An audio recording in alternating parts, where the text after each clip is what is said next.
Party office ভাঙা, গুড়িয়ে দেওয়া, একই আইনে কিন্তু যখন আবার সরকার পাল্টাবে, বিজেপির একটা পার্টি অফিস বাংলায় থাকবে না। অবশ্যই বিআইডি বিল, অবৈধ এমপির অবৈধ বিল্ডিং ভেঙে দেওয়া হবে।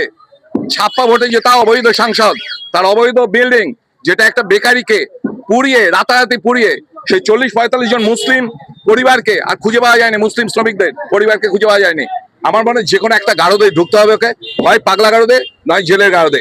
হাইকোর্টের দৃষ্টি আকর্ষণ করে যত দ্রুত সম্ভব আমরা চেষ্টা করবো এই মামলা মেনশনিং করে শুনানি করা, এবং সুপ্রিম কোর্ট অব্দি আমরা যাব। ভিডিওয় যাদের দেখা গেছে তারা কেউ কিন্তু বাঁচবেন না। ও তো একটা মেয়ার একটা উচ্চ মাধ্যমিক পাস ছেলে, ও ডিএম একজন আইএস অফিসার, ও বলছে তার বিরুদ্ধে গিয়ে হাইকোর্টে যাবে। যা, যেখানে পারিস যা। নরকেও যদি কোনো কোর্ট থাকে, আর স্বর্গে তো যেতে পারবে না, ও যা পাপ কাজ করেছে, ও নরকের সেই কোর্টে গিয়ে চলে যাবে। যে আইনের যে ধারায় আপনারা এই অত্যাচারগুলো করেছেন, একই আইনের একই ধারা 31-এ ফিরিয়ে দেবো, সুদ সমেত কথা দিয়ে গেলাম। ওর বক্তব্যের কোনো উত্তরই নেই আমার। ও এখন পাগলা হয়ে গেছে। একটা এমনি আমি বলতাম ক্রিমিনাল মাইন্ডের সাইকো। ওর বক্তব্যের কোনো জবাব আমার দরকার নেই, প্রয়োজন বোধ করি না।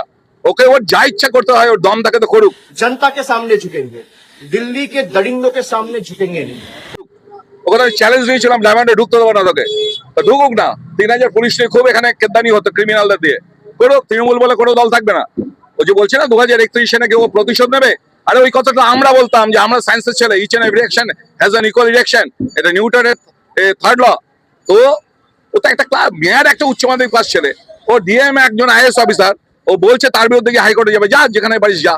নরকেও যদি কোনো কোর্ট থাকে, আর স্বর্গে তো যেতে পারবে না, ও যা পাপ কাজ করেছে, ও নরকের সেই কোর্টে গিয়ে চলে যাবে। বিল্ডিংকে আপনাদের পুরো ঘুরিয়ে দেওয়া হবে।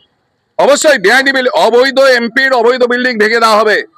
ছাপ্পা ভোটে জেতা অবৈধ সাংসদ, তার অবৈধ বিল্ডিং, যেটা একটা বেকারিকে পুড়িয়ে, রাতারাতি পুড়িয়ে সেই 40-45 জন মুসলিম পরিবারকে আর খুঁজে পাওয়া যায়নি, মুসলিম শ্রমিকদের পরিবারকে খুঁজে পাওয়া যায়নি। এই বিল্ডিং সম্পূর্ণ অবৈধ, কোনো পারমিশন নেই। আপনাদের আমি পাঠিয়েছি যে 3 মাস ধরে ওদের নোটিশ করা হয়েছিল। এই বিল্ডিং লিভস অ্যান্ড বাউন্ডস নামে কেনা হয়েছিল। লতা ব্যানার্জি এবং অমিত ব্যানার্জি, অমিত ব্যানার্জিকে অনেকবার নোটিশ করেছিল, আসেনি।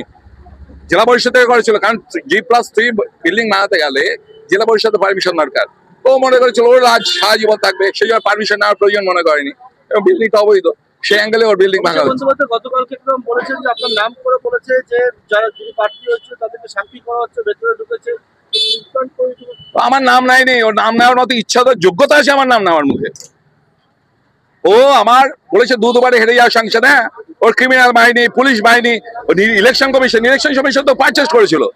আমি তো রাজীব কুমার, যে আগে যিনি জ্ঞানেশ কুমার ছিলেন, তার এগেইনস্টে তো আমি ভিজিলেন্সে কমপ্লেন করেছি। অভিষেকের পুরো কাজ করেছে। আমি আরিয়া আফতাব সিও তার বিরুদ্ধে করেছি, যার ফলে তো এবারে ভোটটা এত সুন্দরভাবে হচ্ছে। ইলেকশন কমিশনার ভয় হোক পার্টি করে। ওর বক্তব্যের কোনো উত্তরই নেই আমার। ও এখন পাগলা হয়ে গেছে। একটা এমনি আমি বলতাম ক্রিমিনাল মাইন্ডের সাইকো। ওর বক্তব্যের কোনো জবাব আমার দরকার নেই, প্রয়োজন বোধ করি না। ওকে ওর যা ইচ্ছা করতে হয়, ওর দম থাকে তো করুক। ওখানে চ্যালেঞ্জ দিয়েছিলাম ডায়মন্ডে ঢুকতে দেবো না তোকে, তো ঢুকুক না। 3000 পুলিশ নিয়ে খুব এখানে কেদানি হতো ক্রিমিনালদের দিয়ে, করুক। আমরা তো ভিড় ছাড়িনি, দাঁতে যাচ্ছি এখানে পড়ে রয়েছি। ও তো আমার নিচের দলের লোকদের দিয়ে, টাকা দিয়ে, তাদেরকে দিয়ে প্রচার করতো। ও নাকি আমাকে প্রতি মাসে 10 লাখ করে দেয়, আমি নাকি ওর সঙ্গে নেক্সাসে আছি। এইভাবে আমার পলিটিক্যাল ক্যারিয়ার অনেক ক্ষতি করেছে। কিছু করতে পেরেছে, ভগবানের উপর বিশ্বাস আছে, আর আমার মায়ের আশীর্বাদ হচ্ছে উপর থেকে। এই অভিষেকের জন্য আমার মা মারা গেছে, আমার বাড়ি যেদিন আক্রমণ করে বাথরুমে পড়ে গিয়ে। ওকে ছাড়া যাবে না। ও আমাদের ভবিষ্যৎ আমার বিচার ব্যবস্থার বলতে আমার আস্থা আছে। আমার মনে হয় যে কোনো একটা গারদে ঢুকতে হবে ওকে, হয় পাগলা গারদে নয় জেলের গারদে। আর যদি না হয়, জনগণ যদি আসে, এখানে আসে, জনগণ নিজের হাতে আইন তুলে নেবে, যদি আইন ব্যবস্থা যদি দুর্বল হয়ে থাকে।